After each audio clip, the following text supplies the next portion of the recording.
Mahasosy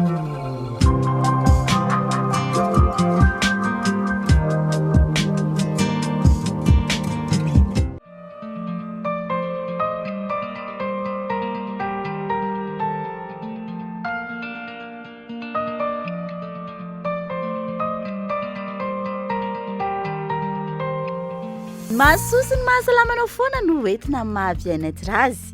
Mahasoa tokoa ary tena tsara araraotina ny fosiny. Aleo isika hiresaka mahakasika ny jus d'ananas indray ho an'ity anio ity. Les pouvoirs du jus d'ananas. Zany hoe ireo voka-tsoa na ireo hery miafina hoentin'ny ranony mananasy rehefa ataonao ranom-boankazo izay izy. Maromaro ary tena ilain'ny vatana. Mahasalama tokoa mantsy ny mananasy. Voalohany indrindra dia manatsara ny fandevonankanina ny fihinanana mananasy na aloha na aorian'ny sakafo. Ankoatr'izany koa dia mampihena ny tahan'ny fisian'ny fibotsibotsorana amin'ny vatana. Raha manana aretina mety mitaiza ianao dia manala ireny hony ny fisotroana ranom-boankazo vita avy amin'ny mananasy. Fahatelo, mampihena ny vatanao ny fihinananao ranom-boankazo vita amin'ny mananasy raha ohatra ka tsy ataonao be siramamy loatra. Faefatra, raha karazan'ireny olona tsy mahazaka zavatra masisika ireny ianao nefa sendra tafihinana tapoka, ny atao ranona mananasy sotroina avy hatrany dia hiala ilay masisika.